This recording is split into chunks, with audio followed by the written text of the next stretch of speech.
Dan ketika Papa Romeo bisa berbicara lebih lanjut ya, sebetulnya ada juga pemain-pemain lokal Persebaya yang dipanggil oleh tim nasional, entah itu.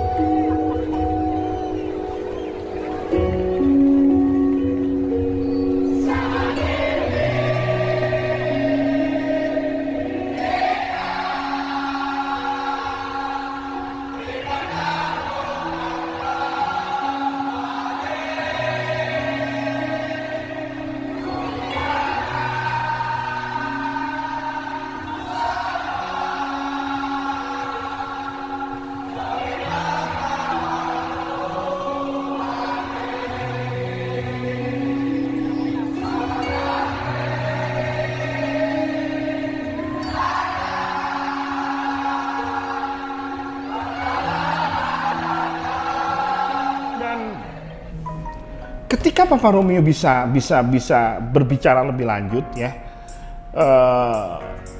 sebetulnya ada juga pemain-pemain lokal Persebaya yang dipanggil oleh tim nasional, entah itu U19 yang akan dipersiapkan untuk Piala Dunia tahun 2021, karena kan ada pemusatan latihan.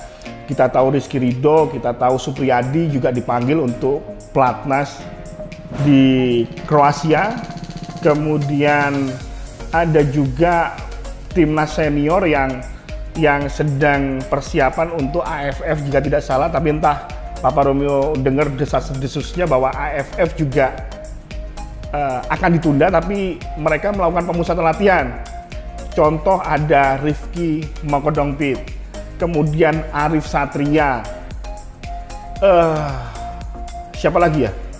Monggo nanti dulur-dulur akan tulis di kolom komentar. Persibaya nggak mati talenta kok.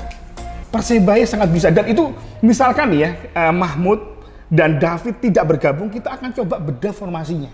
Oke? Dan ketika Rifki tidak ada, kita punya penjaga gawang yang pernah bergabung juga pada tim nasional dan pernah menjadi tumpuan penjaga gawang dari Tira Persikabo, Angga Saputro.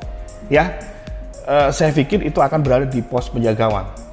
Kemudian kita tahu bahwa Persebaya menggunakan 4 back, dan kita mulai dari full back paling kiri. Kita ada Nasir atau Alwi Selamat, karena kita tahu Rahmat Irianto juga dipanggil ke timnas senior. Jadi kita punya opsi di full back kiri. Kemudian ini yang cukup rawan sebetulnya, kita punya 2 center back.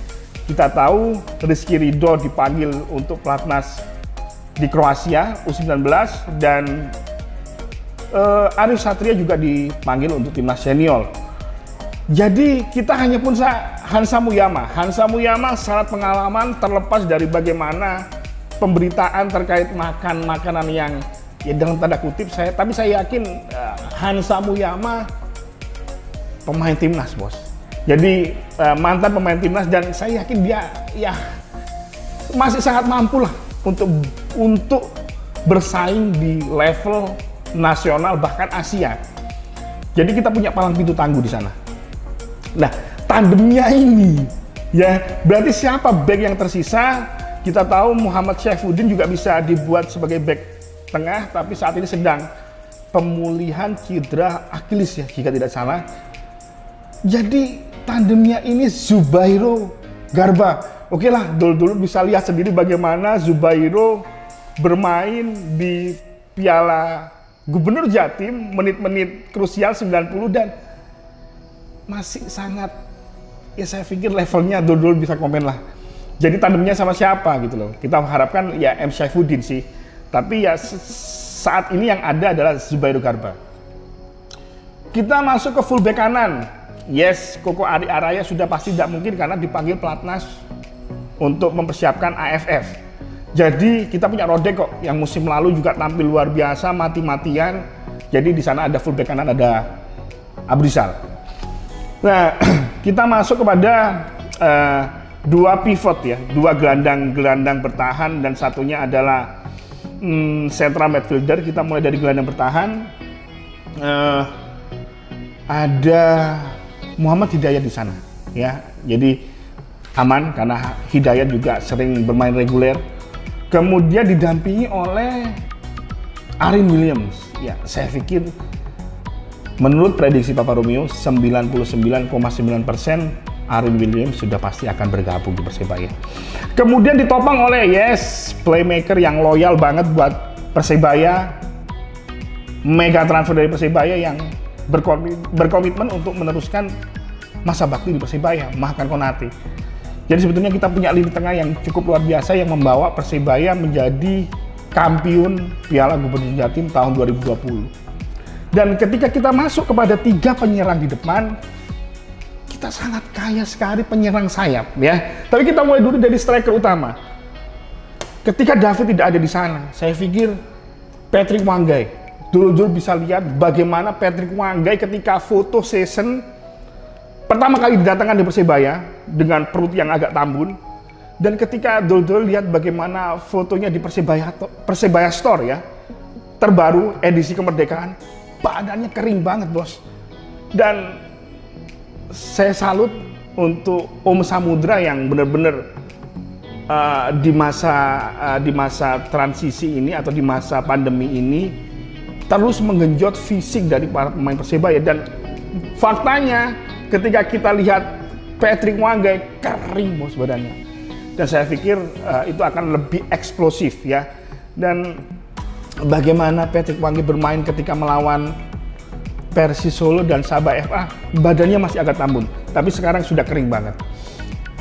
Kemudian kita masuk ke penyerang sayap kanan. Well, kita punya Irfan Jaya ya. Kita punya Irfan Jaya yang ya bagaimana passing-passingnya kadang-kadang mampu memiliki akurasi yang pas, kemudian juga sesekali mampu make a goal dari sisi kanan penyerangan Persebaya. Dan yang terakhir adalah penyerang sayap kiri dari Persebaya, yaitu Octavianus Fernando. Kualitasnya saya pikir sangat mampu bersaing untuk meneruskan Liga 1 di sisa tahun 2020 yang memang masih panjang sih, gitu, masih panjang. Nah, artinya apa? Ketika kita melihat bagaimana Persebaya menggunakan formasi 4-3-3, ini masih sangat bisa sekali.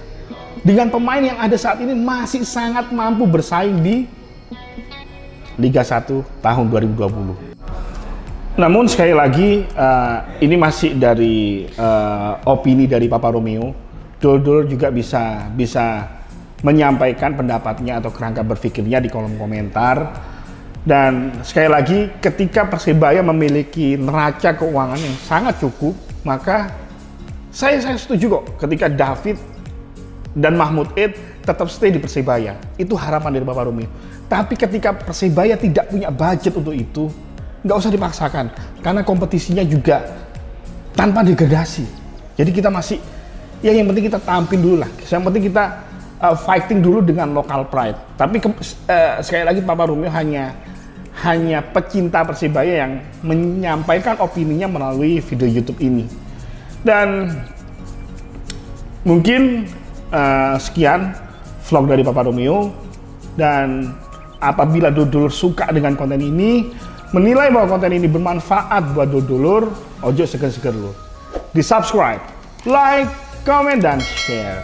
Semua itu gratis dulur, tidak ada yang berbayar, dan bunyikan loncengnya. Karena dengan dulur membunyikan loncengnya, berarti dulur mensupport channel ini untuk tetap bertahan di Belantika YouTube. Akhir kata dari Papa Romeo, keep support, keep watching, stay tuned everywhere, anywhere. Salam satu nyali, one!